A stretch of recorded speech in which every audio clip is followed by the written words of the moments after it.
What's up guys? So Shang-Chi and the Legend of the Ten Rings came out earlier this month, and it was actually the first movie I've seen in theaters since 2019. Spider-Man Far From Home was the last movie I saw. I know it's been a while. If the little bit of cinephile in me could slap the shit out of me, it would. And for my theatrical return, I thought I'd do it big, and I tried a new theater and got to experience IMAX for the first time, which before I was always just hitting up the Cinemark XD theater. That's the theater I was most familiar with from working at that theater, which might just be a bit smaller than IMAX, but with way better seating. But that's besides the point, because IMAX was pretty damn dope. And so I got my large popcorn that I knew I wouldn't finish and my cherry icy, and after a long hard day at work, I was ready to chill the fuck out and watch the next installment of the MCU. Now, before I saw the movie, I was pretty confident I'd enjoy it because first off, it's a Marvel movie. I tend to enjoy these movies. That's why I go to watch them just off top. But besides that, Simu Liu, although I hadn't seen most of the stuff he's been in, seemed like a likable and charismatic enough guy that I'd enjoy watching. It was marketed as a Kung Fu MCU movie, which just sounded badass. And if nothing else, the action would be worth the price of admission. And I was excited to see a new corner of the MCU explored. I also as well knew and think it's important to mention that this movie had a lot riding on it and going against it, being that pre-pandemic MCU movies were almost always guaranteed to be box office successes, and with the pandemic came people's hesitancy to return to the theaters, limited seating, and as well theater closures all over the world. And with the movie being the first strictly theatrical release, because remember guys, Black Widow had premiere access and a theatrical run, so technically it was the first MCU movie back in theaters, but it was on Disney Plus for $30, you know, an option for those who were still hesitant of going out, which is the route I took, mostly because I'm a lazy ass mofo. But I knew this movie wasn't really going to be a spectacle event like Endgame, and well, there is the whole Nat being dead thing, so I felt the movie would just be filling in the blanks rather than progressing the character's story forward, which they couldn't because they waited till after the character was dead to give her a movie. Fuck you, Perlmutter. Anyways, I digress. But that movie box office wise wasn't stellar. It was decent for a pandemic considering that, and that's with premiere access, with Scarlett Johansson, a household name and a character we've known and seen 10 plus years. So there was a huge worry that for this movie, with it being strictly theatrical, no at-home option for people who were still hesitant to go out, a relatively unknown lead actor, a pretty damn obscure Marvel character that we'd just be getting introduced to, the movie might not do so well box office wise. That's why Bob Iger said what he said about Shang-Chi being an experiment, and it truly held the fate of all theatrical cinema in its hands. It was between getting our movies on time or taking a long hard drive through Delay City, which we've been through before.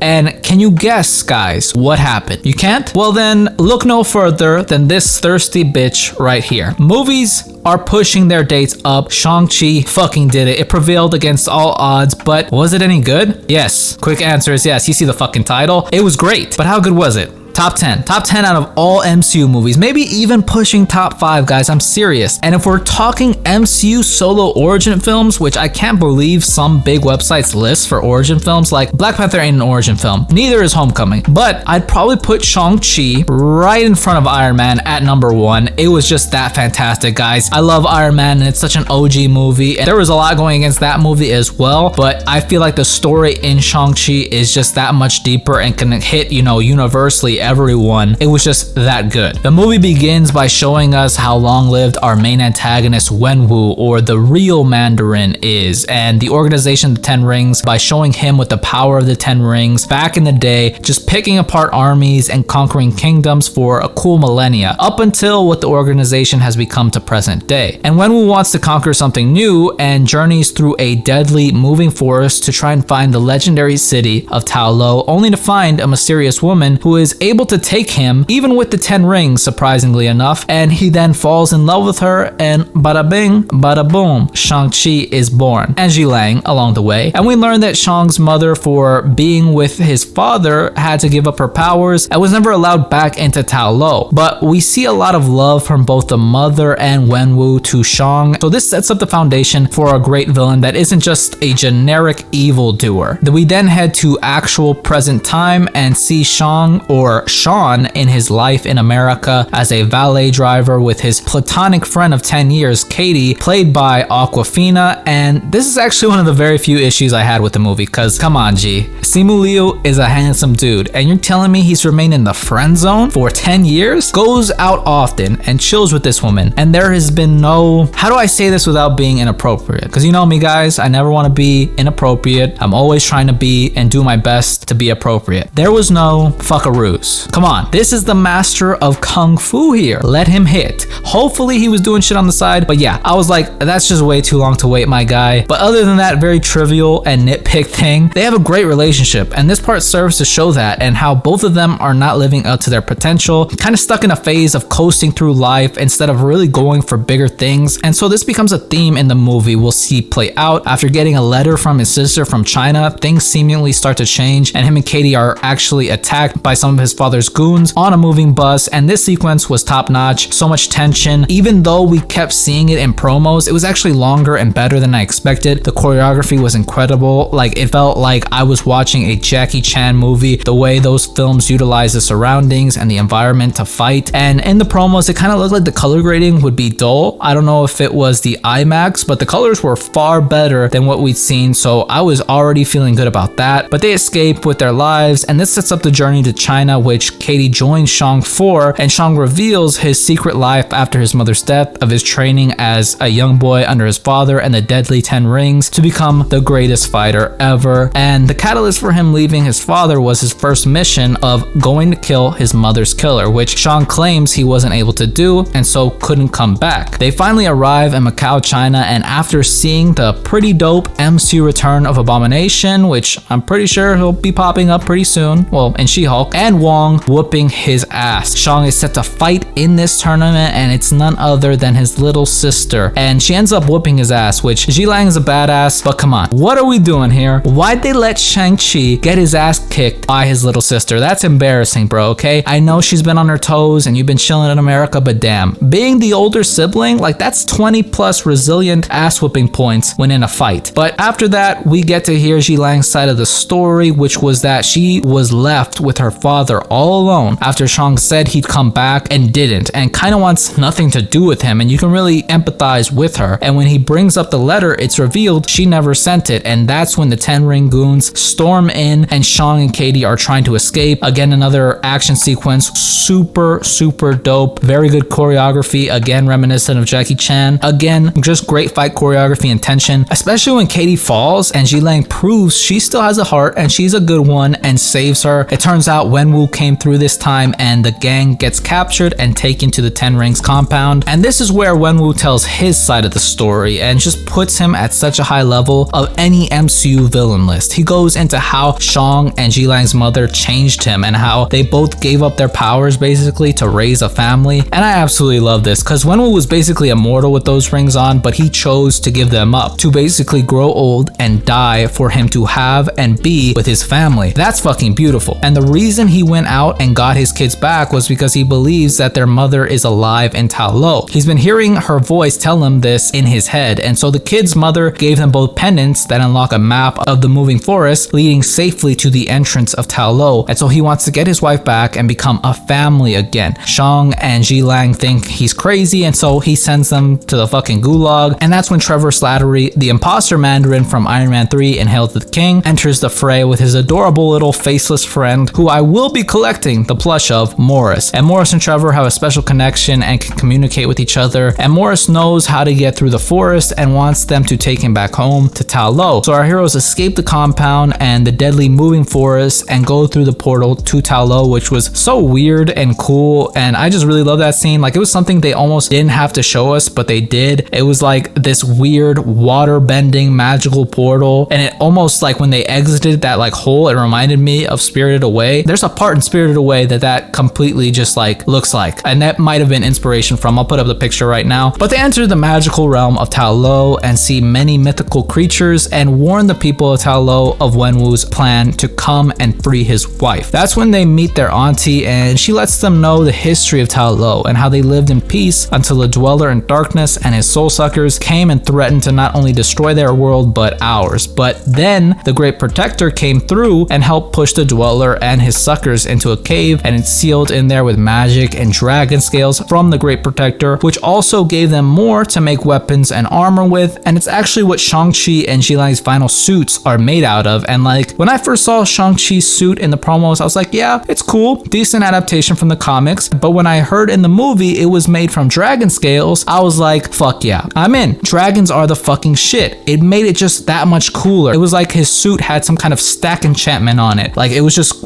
way cooler that way. And basically we get a little training montage out of everyone in preparation for Wenwu's arrival, even Katie practicing with a bow. And before his arrival, Katie and Shang have a deep heart-to-heart where Shang reveals how his mother died right before him, how this drove his dad crazy and back to the rings, even going as far as taking a young Shang to witness Wenwu killing some of the men who attacked her in brutal fashion. And Shang reveals that he actually did end up killing his mother's killer, which he lied about previously. And I absolutely love that. I felt so much relief when this was revealed, because at the beginning when he lied and said he couldn't, I thought that was so generic, so playing it safe of Marvel and just boring. Like, the good guy is too good to kill even someone who's done him wrong and absolutely deserves it. But him actually killing that mofo makes Shang-Chi, in my opinion, an infinitely more complex and interesting hero. Somebody who's not above killing someone who is truly evil, but is also a force for good. And plus, I'm glad he did, okay? This fool brought himself and like 50 mofos to come and kill his mom when his father wasn't even around in front of him. That's pure evil. And I could give a fuck about any of those people, honestly. I wouldn't care if they got hit by the cancer gun in the Harley Quinn show. I'd be like, damn, that's what your asses get. You don't mess with someone's mom. So that came off as more human in my opinion. But the end of this convo basically culminates in Shang preparing to have to kill his own father if need be. Wenwu finally arrives to the village like a boss, and I love how he calls that old dude boy. It just puts more respect on his name and reminds you of how long-lived Wenwu actually is. And so Ta Lo and the Ten Rings start to fight, and Shang and Wenwu find each other and have a both physical and emotional back and forth. Wenwu, corrupted by the prolonged use of the rings, blames Shang for letting his mother die and not doing anything about it, but Shang fights back about how he changed for the worst after her death and chose the rings over his children who needed him. I mean, their mother just died and this guy kind of made it all about himself, which is understandable, it's human, but he had kids, he had responsibility, and hit the spot with saying even if their mom was alive, she wouldn't want him because of what he's become, causing Wenwu to hit Shang into the water and then heads to the cave to free his wife. And this leads to the barrier slowly breaking and tiny soul suckers coming through and attacking the village, sucking the souls out of some of the village. So the forces must unite to fight them off with the dragon scale weapons, and the Great Protector comes to rescue Shang and rise from the water to fight the soul suckers and stop his father from releasing the Dweller. And they have an absolutely amazing battle. The way the rings are incorporated, how Shang-Chi seems to be able to manipulate the rings is just golden. They seem to even favor Shang at times, and he ultimately uses his mother's techniques to best Wenwu and gain control of the rings, and is about to deal the final blow but throws the rings away and pleads with his father to give this up because his family needs him. And this is when the Dweller in the Dark escapes, the ugliest fucking kaiju I've ever seen, and goes after Wenwu and Shang. And in his final hour, Wenwu kind of redeems himself, pushes Shang to safety, and gives Shang the rings while he dies of a soul suck, and not in a good way, okay? And this is when the movie takes an unexpected as hell change into a damn kaiju flick. Very reminiscent of Pacific Rim, a very special movie to me. Shout out to Guillermo del Toro, I love you. And we get Jilang and Shang on the Great Protector as it fights the Dweller and uses some water bending techniques on it, which is just absolutely beautiful. But the Dweller's minions give it souls, which makes it stronger and strong enough to break free, and the intense tension moment has arrived. The Dweller grabs a hold of the Great Protector and is sucking the Great Protector's soul out, while also grabbing Jilang and Shang refusing to let go, vowing he wouldn't leave her again. And the Great Protector's soul is almost entirely out of his body, and it's actually looked super badass, like very reminiscent of the Bifrost Bridge from the lights and the sheer scale of the effect. But this is when the absolute unexpected happens. Like, I remember in the theater watching this and I was like, they're fucked. Like, there's nothing that they can do. Like, what the hell is even gonna happen? Like, everybody's fucked. Like, it just is what it is. And that is when Katie comes in absolutely clutch and shoots an arrow out of nowhere through the Dweller's neck, and the soul returns to the dragon and the fight is back on. Katie took a chance at something literally bigger than herself and succeeded. So now anything is possible for that woman. Pretty much saves the universe, and they catch the Dweller in another water-bending trap, and Shang uses the rings so damn epically and sends them through the Dweller's stomach and uses his mother's techniques to set the rings to fucking spin, all in that big bitch's guts, and then sends them shooting out and turns the Dweller in the darkness into sashimi. The day is saved. They mourn the dead, and Shang and Katie share some intimate moments. Not really a kiss, but I kind of actually like this. It reminded me of the end of Pacific Rim where Raleigh and Kimiko hug. I don't know. I felt like at that moment, at that time, I was expecting them to kiss, but I felt like that hug was a lot sweeter in my opinion. And the movie ends with Wong coming to recruit them. And of course, the post-credit scene was with Captain Marvel and Bruce Banner. Not the Hulk, but Bruce Banner is back. Still with the sling, but I'm curious if his condition had anything to do with She-Hulk. Hopefully, regular Hulk comes back, because guys, I need more smash. But basically, this scene is to show that these rings are unlike anything else in the universe according to Captain Marvel, and they are actually sending a signal to what? We don't know just yet, but as us internet detectives do, we might have some answers. So at first I thought for sure the Malekins would be involved with this movie, the dragon-like species that in the comics are responsible for the 10 rings and Fin Fang Foom. But since the rings in the MCU have changed, I think for the better, honestly, things will change, like the origins of the rings. So although I think Fin Fang Foom will come, him and the Malekins probably aren't going to be responsible for the rings in the MCU. And so with that information, plus Carol, who is basically our guide of the vast reaches of space, says she's never seen anything like it. Many people have said this is probably a beacon for Galactus, since the Dweller in the Dark is a being in the comics that was responsible for the collapse of the multiverse. Galactus comes from the universe that exists before ours, and so that would technically make the rings unlike anything in this universe, so I'd have to agree with that. But it's still so odd, like, why did Galactus even create them? What are they for? Like, I want to know everything, but all will be revealed, so I'm not sweating it. And then the post-credit scene with Xi Lang actually running the 10 Rings organization now and allowing women to train there. Legit, when I was in the theater and the camera was panning out slowly and I heard that music and I saw the women, I thought, holy shit, is this gonna turn into a fucking music video? And then I saw them training along with the men and I was like, okay, okay. It was just like, I almost got caught off. But I think they're probably taking some inspiration from the comics, because in the comics, their father right now is dead and Shang-Chi is now the leader of the 10 Rings, or I believe the 5 Weapon Society is what it's called in the comics. So I'm guessing maybe they'll have to deal with who the rightful leader of the 10 Rings is in the sequel, or who knows, maybe Xi Lang will be a great leader and be super altruistic and everything. Who knows? We will find out soon, or